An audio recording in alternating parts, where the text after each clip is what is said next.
Boa noite para toda a igreja. Tivemos aqui o ano passado, em abril, para ministrar numa conferência de famílias promovida pelo Sínodo Infantil. Também preguei aqui na igreja sobre Salmo 131, sobre o verdadeiro descanso, quando eu entrego o meu ego ao Senhor. É muito gostoso agora que 53 casais aqui nós conhecemos muito melhor. São aquelas pessoas que estão dormindo agora, porque ficaram acordadas até alta madrugada, desfrutando da comunhão desses últimos dias, e como foi gostoso. O pastor mencionou que a nossa história, juntos, começou como vizinhos, nesse lugar maravilhoso, onde nós chegamos em 1987, o Seminário Bíblico Palavra da Vida. Éramos vizinhos naquela época. Eu continuo dando aula quando nós estamos na propriedade. E outra coisa que nós temos em comum é que fazemos parte juntos, a sua igreja, outras igrejas ao redor do Brasil, do que eu chamo o movimento da palavra.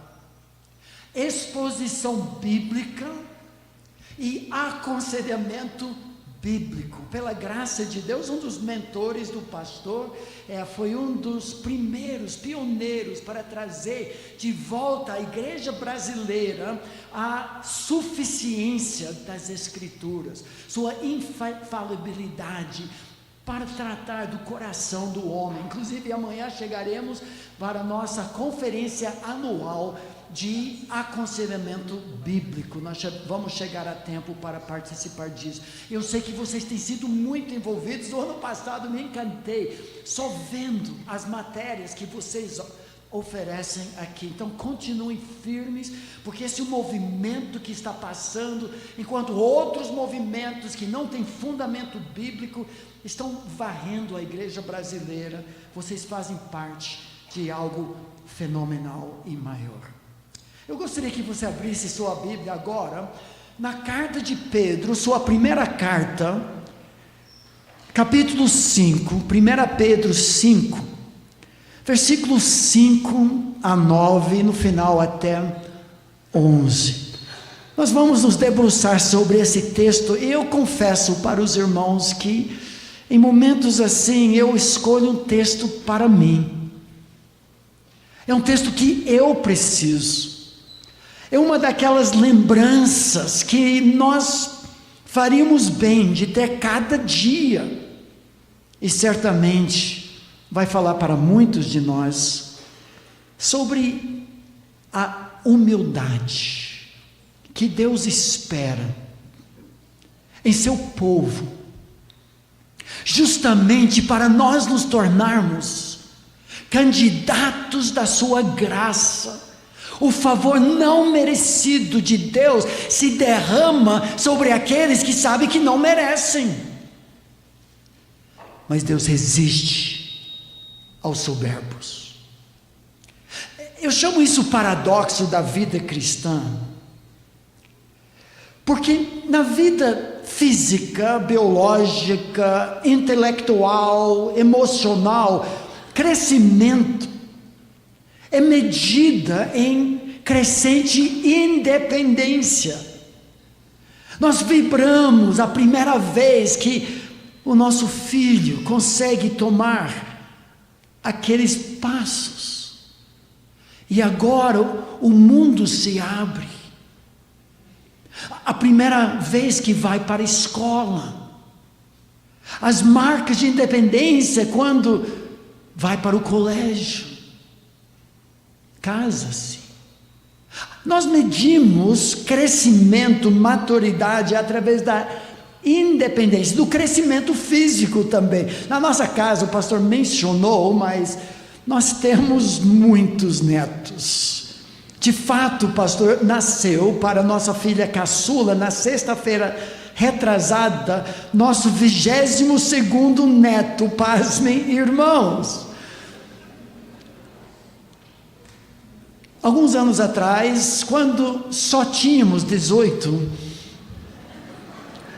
num retiro da família, a nossa filha deu para os filhos dela e para os sobrinhos uma camisa da seleção brasileira para não se esquecerem das suas raízes. 4 dos nossos filhos moram no Brasil, 2 estão no exterior.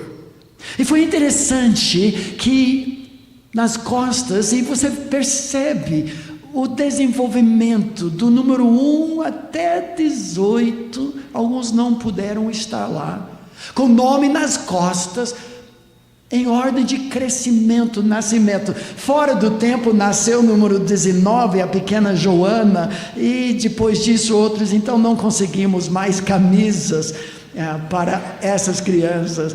Na nossa copa em casa, nós temos uma galeria de fotos, e de tempo em tempos a minha esposa precisa trocar as fotos, porque não mais parece, até mesmo os nossos netos no dia da vovó, que é cada quinta-feira à tarde, querem que mude, porque não parece mais aquela criancinha. Eu já cresci, e você sabe muito bem que na infância, a criança sempre quer ser 1 ano mais velho do que realmente é. Quantos anos você tem? Quase 4. Fez 3 anos semana passada, mas quase 4. Isso a gente perde um pouco com o passar do tempo.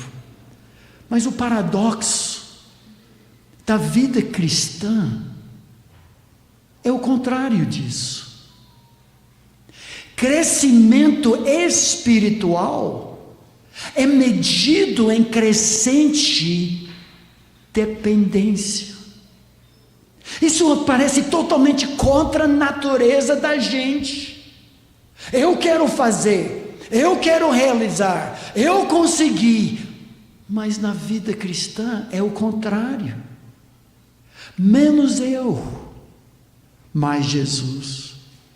Menos eu, mais você. Ó Deus, eu não passo de uma criança. Essa foi a oração do homem mais sábio na face da terra, Salomão. E a oração que Deus mais gosta de ouvir. Isso nos torna, cada um de nós, tão não merecedores que nós somos, da graça de Deus. Mas quando Ele vê um coração contrito, um coração humilde, é nesta hora que nós nos tornamos candidatos para receber baldes de graça de Deus. Eu posso imaginar Deus, junto com seus anjos, vendo essas atitudes de humildade. Ó Deus, eu não sei conduzir a minha família. Ó Deus, eu não sei o que fazer agora no meu casamento. Deus, eu não sei se eu troco de emprego agora ou não, se eu faço esse curso na faculdade. Ó Deus, eu não sei. Miguel, balde de água sobre José, porque ele é humilde. Alguns de nós talvez saindo desses dias de encontro de casais, e nosso coração foi exposto em algumas áreas que ainda não parecem Jesus. Não é para ficar cabisbaixo, eu não presto, eu não consigo, porque eu só ouvi isso agora e não antes. Não. A sua oração de contrição, de confissão, de arrependimento e de criança. Deus, eu não sei, socorro. O nosso texto de 1 Pedro capítulo 5 trata exatamente disso. O texto é fascinante porque eu vou encarar como se fosse uma expedição arqueológica. Na superfície dessa escavação, nós vamos encontrar artefatos, relíquias, princípios, bem fáceis de colecionar. 7, que todos giram em torno desta ideia de que Deus resiste aos soberbos. Eu não quero isso para a minha vida de jeito nenhum. Contudo, aos humildes, Ele concede a sua graça. O apóstolo Pedro, no versículo 5, diz: rogo igualmente aos jovens, Sede submissos aos que são mais velhos. Outros sim, no trato de uns com os outros, cingivos de todos de humildade, porque Deus resiste aos soberbos. Contudo, aos humildes Ele concede a sua graça. Humilhai-vos, portanto, sob a poderosa mão de Deus, para que Ele, em tempo oportuno, vos exalte, lançando sobre Ele toda a vossa ansiedade, porque Ele tem cuidado de vós. Sede sóbrios e vigilantes. O diabo, vosso adversário, anda em derredor, como leão que ruge, procurando alguém para devorar. Resisti-lhe firmes na fé, certos de que sofrimentos iguais aos vossos estão se cumprindo na vossa irmandade, espalhada pelo mundo.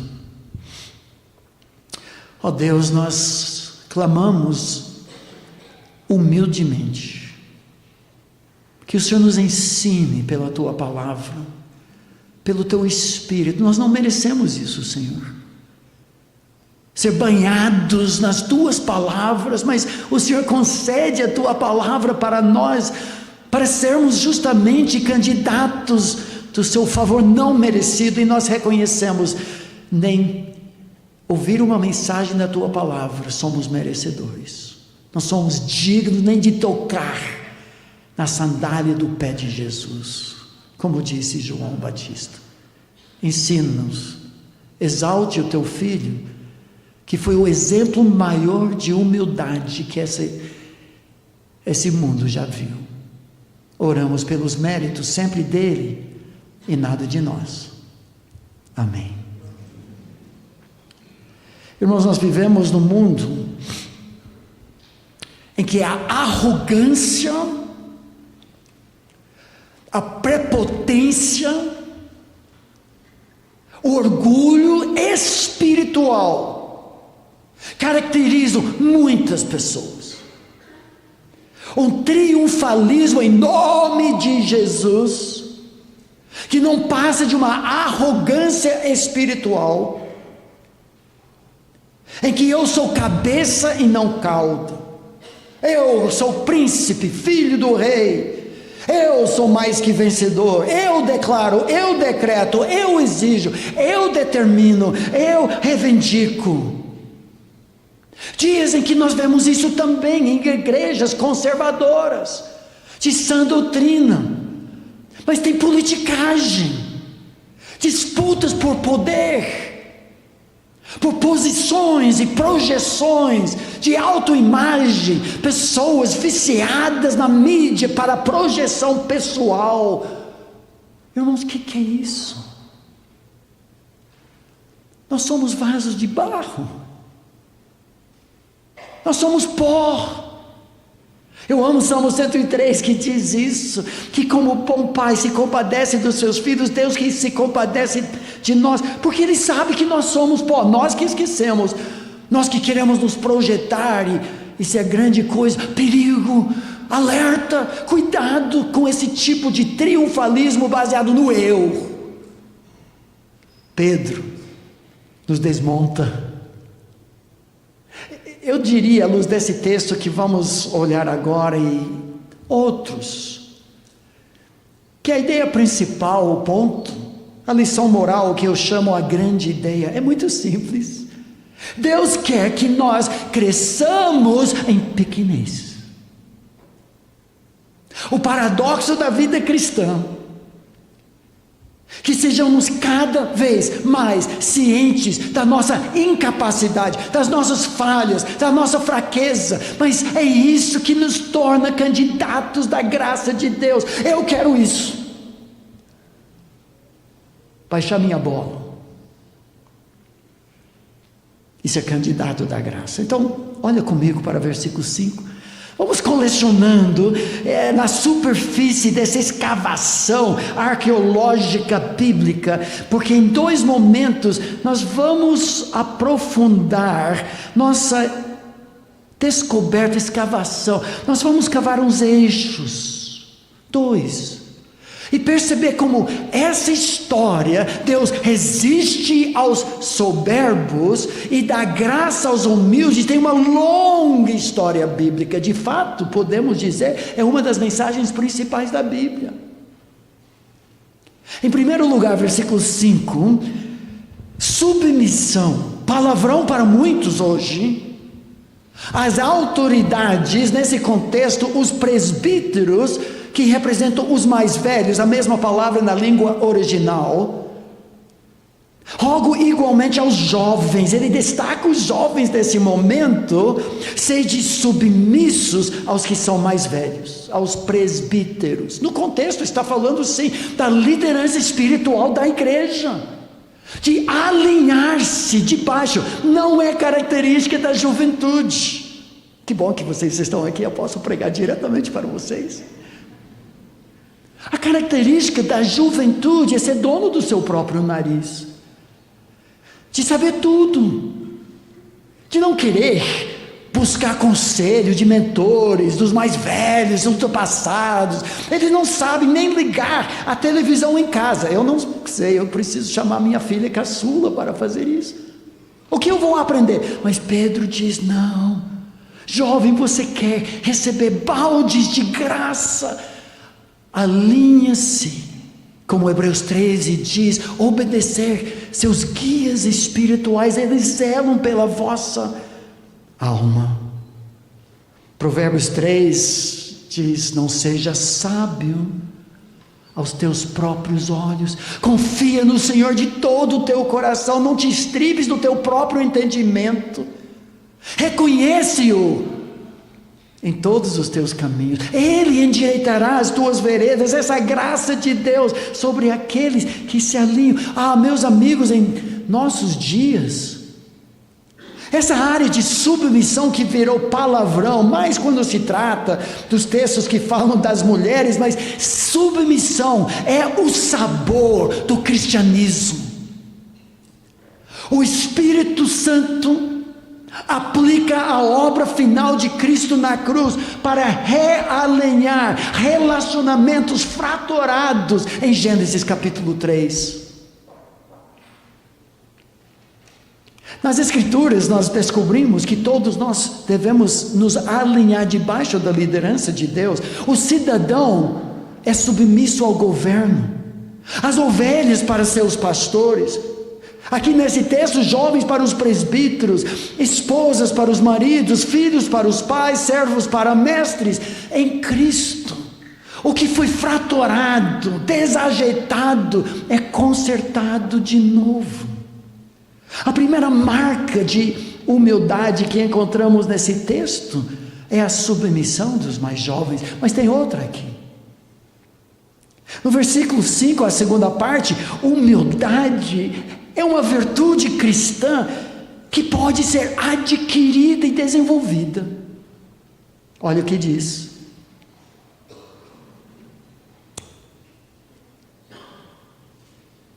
Outros sim, no trato de uns com os outros, cingivos todos de humildade.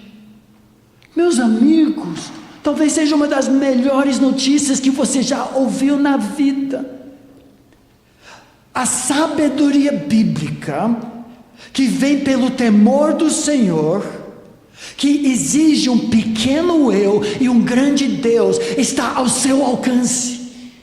Você é candidato para ser uma pessoa sábia, quando você se rebaixa, quando você se veste. É uma decisão de tomar o pior lugar, o último lugar. Essa é contra a natureza, porque a nossa tendência é sempre nos projetar, nos promover. Mas nós podemos nos vestir, tomar uma decisão de entrar no lugar mais baixo.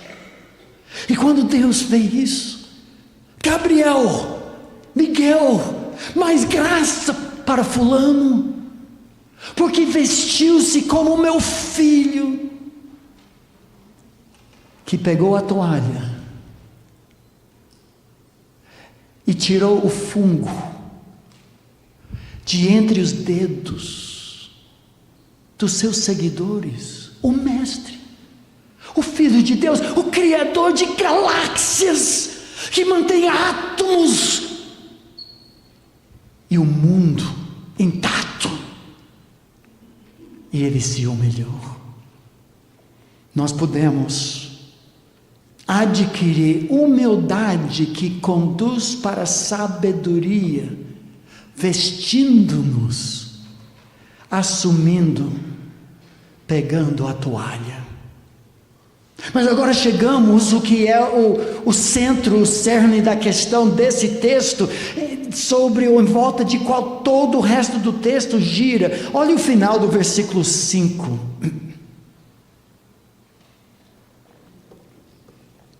É um susto, é um alerta, porque Pedro cita o Velho Testamento. É justamente aqui que nós vamos cavar o eixo mais baixo nessa escavação, para descobrir essa longa história. Ele cita Provérbios 3:34, mas também citado em Tiago capítulo 4, versículo 6, porque Deus resiste aos soberbos. Deus se alinha contra a sua vida. Se você for prepotente, arrogante, soberbo, orgulhoso, sempre pensando em si, projetando a si mesmo, usando máscaras douradas diante de todo mundo, cuidado. Você é anticandidato da graça de Deus. Essa palavra original é muito forte. Antitasso. É relacionado à palavra de submissão, hupotasso, colocar-se debaixo. Mas essa palavra traz a ideia que Deus ativamente resiste. Ele é contra você se você for prepotente, arrogante. Eu não sei quantos aqui são fãs do meu esporte talvez predileto. Que amanhã à noite vou assistir meu time que jogou em São Paulo na semana passada, os Eagles da Filadélfia, melhor time do universo. O futebol americano, também como o rugby e alguns outros esportes, exige que homens enormes se opõem, tentam se derrubar, pegar aquele que vai lançar a bola. 38 milhões de brasileiros torcem o NFL. Imagina você, maior criança da sua turma, você tem 8 anos de idade, já tem 1,30 m, pesa 60 quilos, o resto da tua turma é bem maior, bem mais magrinho, e monta-se um time, e você sempre derruba todo mundo. Você é grande coisa, você acredita muito em si, e vai crescendo, até que um dia você vai enfrentar um outro time, e você lá entra que nem pavão no campo, e você chega na linha em que você vai defender, e você faz assim.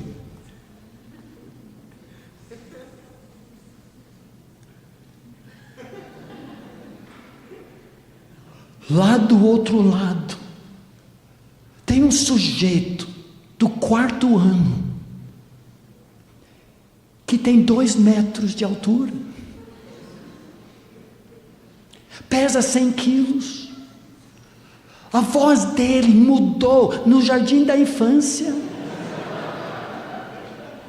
ele tem barba, e você sabe, você já era. Agora imagina, meus amigos, para parafrasear de forma oposta, se Deus é contra nós, quem será por nós? Eu não quero que Deus esteja do outro lado, me opondo. Deus resiste aos soberbos. Vamos cavar um pouco mais fundo aqui, porque quando Pedro cita Provérbios, nós entendemos uma longa história de Deus resistindo aos soberbos. Rapidamente, pense comigo em Herodes, Atos 12, igreja primitiva. Ele descobre que é bem popular colocar os apóstolos na prisão, acabar com eles. Tiago já era, matou Tiago. O povo gostou, ele coloca Pedro dentro da cadeia. Deus não faz nada. No final do capítulo 12 de Atos, Herodes faz um discurso diante de uma plateia, outrora meio contrária a ele, e eles, para não perder ganho do reino desse rei Herodes, eles começam a aplaudir, eles levantam, eles fazem onda, eles gritam, a voz de um Deus, não de um homem. Na hora, o texto diz, ele foi comido de vermes, porque ele não deu Deus a glória. Matou Tiago, colocou Pedro na cadeia. Deus não faz nada, mas você se exaltar acima de Deus, Deus é contra. Cavar um pouco mais baixo, Nabucodonosor, rei da Babilônia, olha para os jardins, maravilha do mundo, a cidade incrível, arquitetado por ele.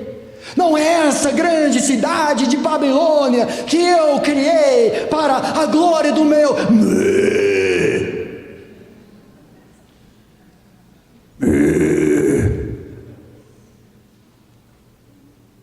Na hora, porque ele não deu Deus para Deus a glória, ele se tornou bicho, gado, boi, 7 anos pastando até cair a ficha.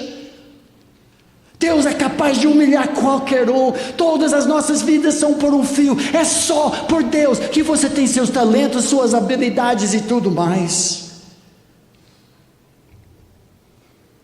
Mas podemos ir mais fundo. Desculpa. Babel, a torre. Logo no início da história humana. Você lembra a história que Deus em Gênesis havia enviado Adão e Eva, e depois seus descendentes, a espelhar a glória dele, e espalhar adoradores ao redor da terra, começando na família, estendendo-se até missões, família e missões, desde Gênesis capítulo 1, o coração de Deus. O povo se multiplicou, mas em rebeldia. Deus lava a terra na época de Noé, e começa tudo de novo, mas acontece tudo de novo, em Gênesis capítulo 11. Os homens levantam seu punho e dizem: nós não vamos espelhar a tua glória, nós vamos tornar célebre o nosso nome, nós não vamos espalhar na terra, nós vamos ficar aqui, nós vamos construir uma torre para a nossa glória, vai alcançar os céus. E o texto, ironicamente, Deus tira sarro, ele chama o seu exército, ele fala na primeira pessoa plural: gente, vamos descer. Alguém está vendo essa torre que é para chegar até aqui? Eu não estou vendo. Miguel, lente de aumentar, por favor. Vem aqui, Gabriel, eu estou vendo ali. O homem recusou, se posicionou contra Deus, com sua arrogância.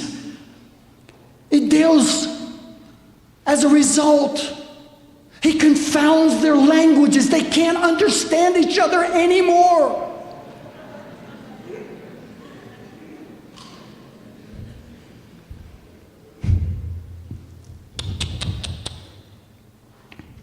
Vocês vão espelhar minha glória. Vocês vão se espalhar, eu vou confundir sua língua, e vocês não vão entender nada, e agora vão se dispersar ao redor da terra. E por fim, irmãos, e nós poderíamos citar muitos outros exemplos, mas a arrogância e Deus resistindo, termina no inferno. É o lugar daqueles que resistem à glória de Deus. Satanás, como nós ainda veremos, quis colocar o trono dele acima do trono de Jesus.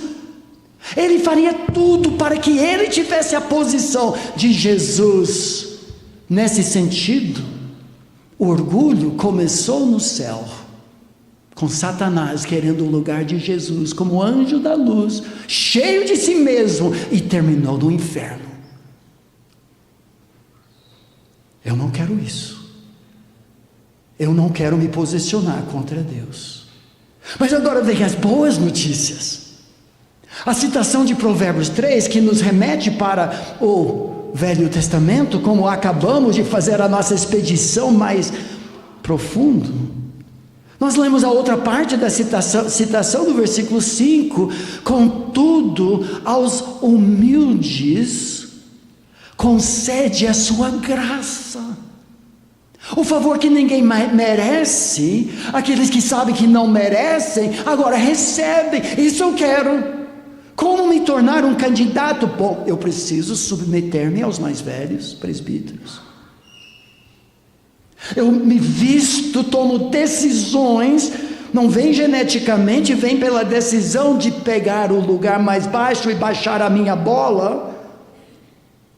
Eu recebo o favor de Deus, que Ele derrama sobre aqueles que se veem dependentes como crianças. Eu gosto dessa parte.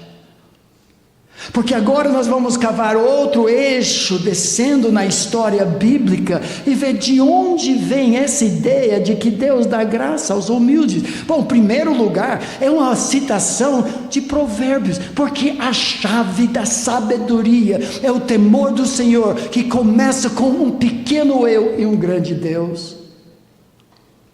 Provérbios 3 diz: certamente Deus escarnece dos escarnecedores, Ele resiste os soberbos, mas dá graça, favor aos humildes. Esse é o texto citado aqui e em Tiago 4,6. Os sábios herderão honra, mas os loucos tomam sobre si a ignomínia.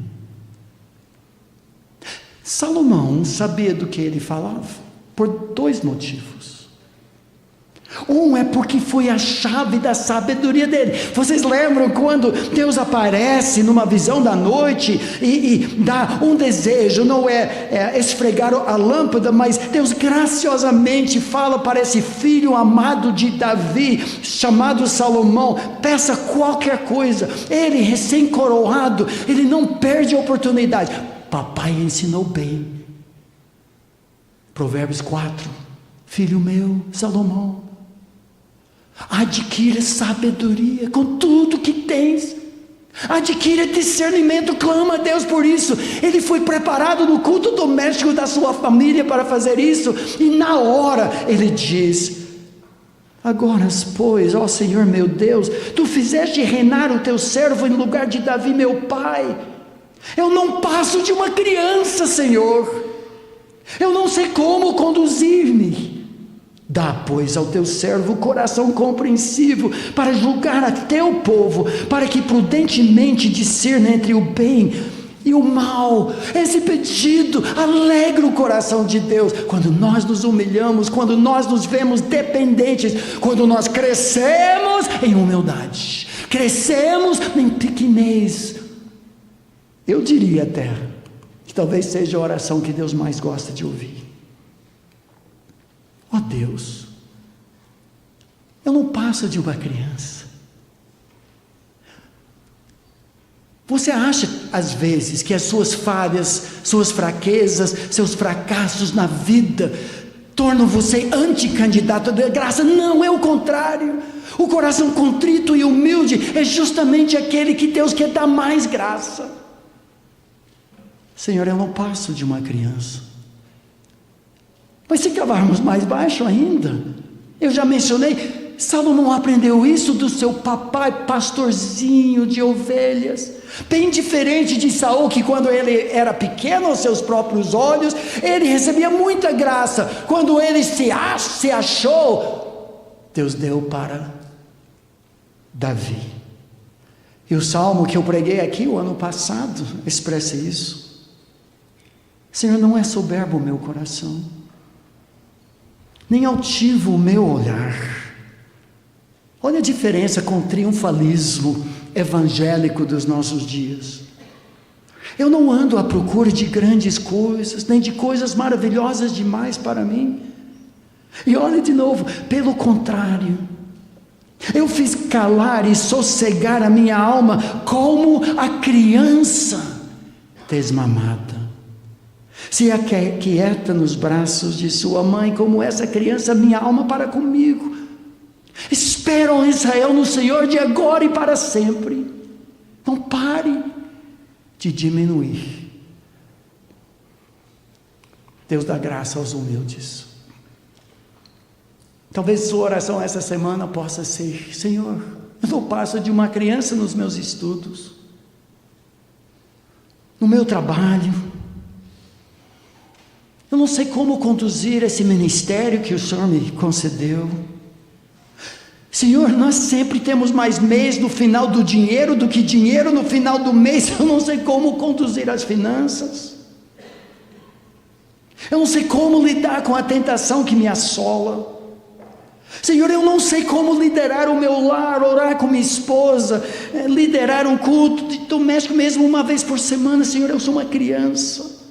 Eu não sei como educar meus filhos. Eu tenho decisões, eu não sei como tomar a decisão. Ó Deus, estou numa grande provação, eu não sei o que fazer. Graças, Senhor. Ele gosta disso. Miguel, Gabriel, baldes de graça. Voltando para o texto. Deus exalta os humildes no tempo dele. Olha versículo 6, reta final aqui. Agora vem como ordem: humilhai-vos, portanto. Se Deus resiste ativamente os soberbos e dá graça aos humildes, eu quero me humilhar sob a poderosa mão de Deus, para que Ele em tempo oportuno, é o tempo dele, não é o seu tempo, mas Ele vai fazer, Ele vai honrar aqueles que o honram. Deus exalta os humildes no tempo dele. Agora, no final desse texto, nós temos duas surpresas.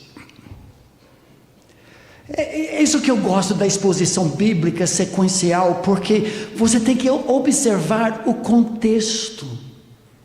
E são dois versículos que tiramos fora do contexto da humildade, mas tem tudo a ver.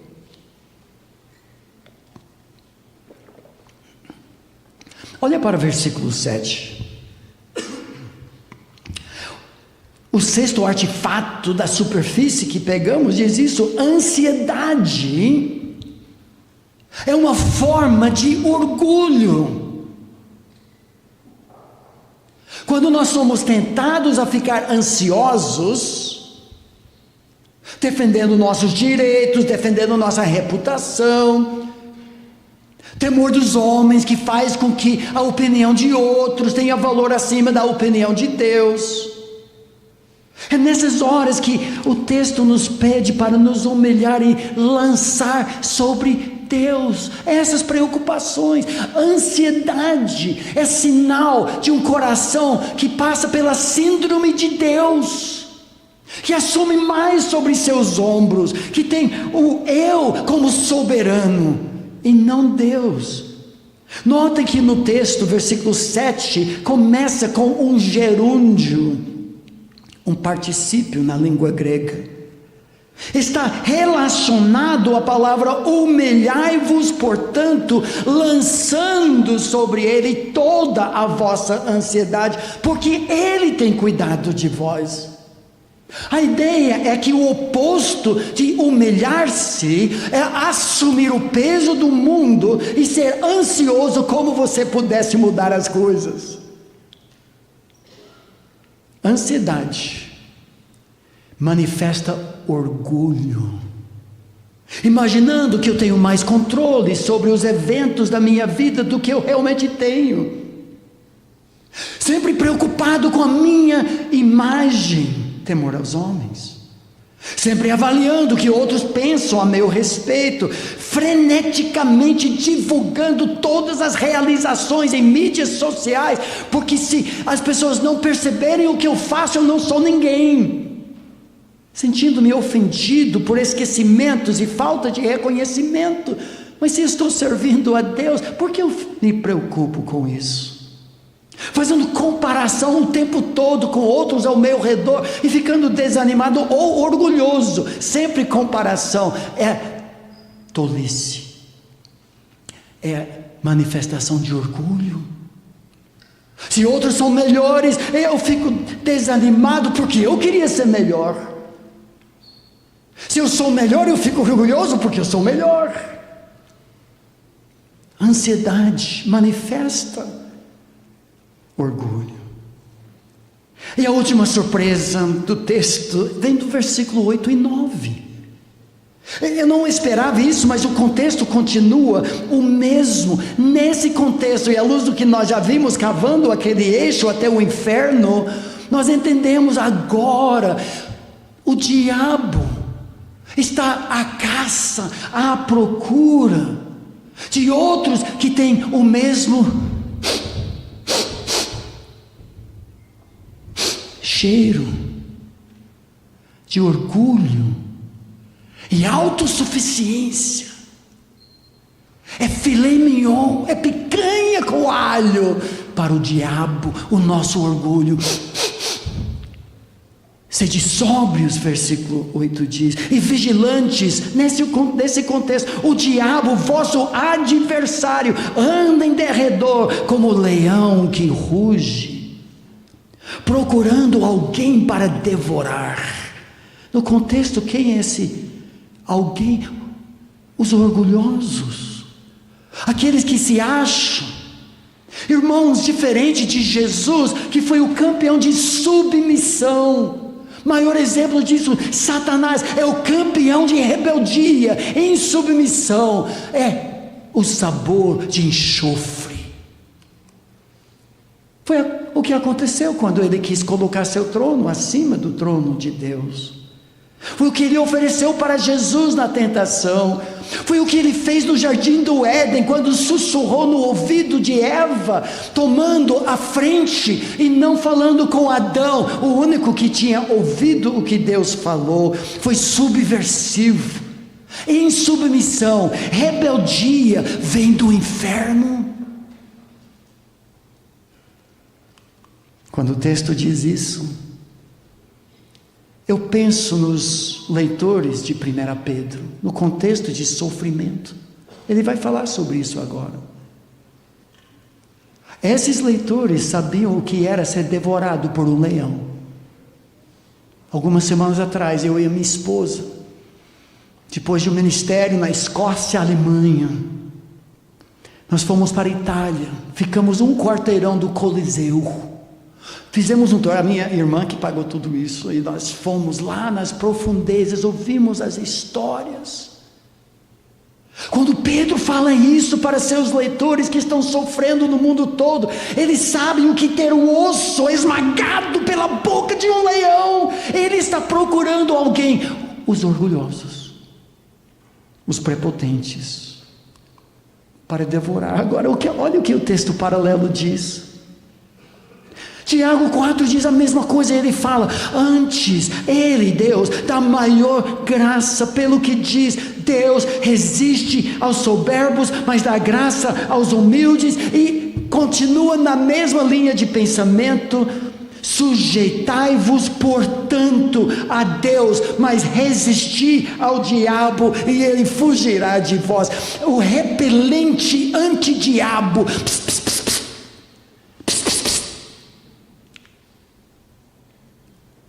Oh Deus, eu não passo de uma criança. Ele foge. Mas aqueles que se acham, que disputam poder, projetam a si mesmo, Deus resiste. Meus amigos, essa semana nós temos a oportunidade de sermos candidatos da graça de Deus. Quando nós nos humilhamos, sujeitamos as autoridades que Deus colocou na nossa vida, quando nós expelimos o diabo pela atitude que nós vestimos, tomando decisões de não autopromover. E olha como o texto termina, versículos 10 e 11, diz assim: ora, o Deus de toda a graça, que em Cristo vos chamou à sua eterna glória, depois de ter sofrido por um pouco nesse mundo malvado e orgulhoso. Ele mesmo vos há de aperfeiçoar, firmar, fortificar e fundamentar. A Ele seja o domínio pelos séculos dos séculos, porque só a Ele pertence a glória. Baixa a nossa bola. Amém. Que Deus nos abençoe e que sejamos candidatos da graça, porque Deus resiste aos soberbos, mas Ele dá graça aos humildes. Que Deus nos abençoe. Amém.